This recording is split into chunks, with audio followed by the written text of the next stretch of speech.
Last week we covered the Mirage 2000s. This week we'll look at its older brother, the French Mirage F.1, in its role in the 1991 Gulf War in Operation Daguet.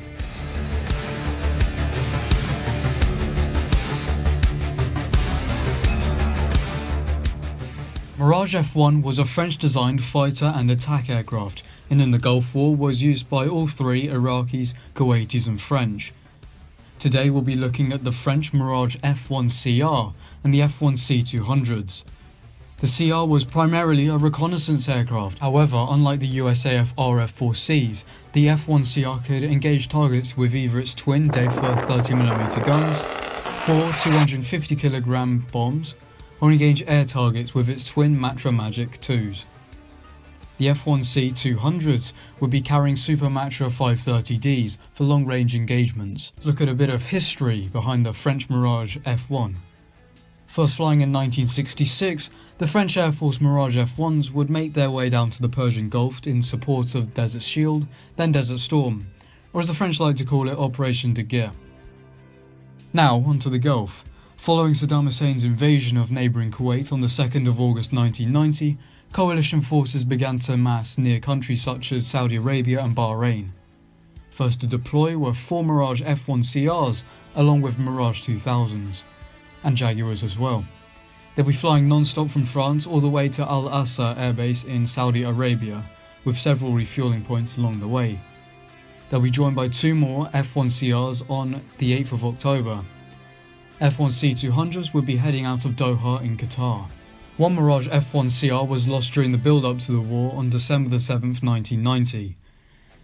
The F.1CRs will be doing a lot of photo and radar reconnaissance missions, searching for Iraqi radar installations. This is why the FIMAT chaff and flare pod were added, so the F.1s had better countermeasures. Fitted with cameras as well as ordnance, the F.1CRs could attack and destroy the ground targets that posed threats. Before the air war started, the Mirages had been out and about, photographing Iraqi positions and locations, showing how keen the crews were to get started. However, there would be one slight catch. The Iraqis were using the Mirage F.1 as well, to be precise, the F.1EQ. It was one of their main fighters, numerous kills against the coalition going to them in the opening stages of the war. Therefore, it was decided that the French and Kuwaiti Mirage F.1s would not see combat in the open stages of the war, in order to prevent blue-on-blue engagements. This is also why only 12 French Jaguars saw action on the opening night of the war, and not the Mirage F.1CRs too. However, on the 4th day of air operations, the French Mirage F.1s were allowed to go into combat. French Mirage F.1s would go on to search for and destroy several Iraqi targets out in the desert, but never in direct cast of the coalition's ground forces when the ground war kicked off. Pilots of Esquadron de Reconnaissance 1, 2 and 3-33 carried out 97 sorties, with an added 479 recce missions before the start of the air offensive, amassing to 875 hours, 35 minutes of flying.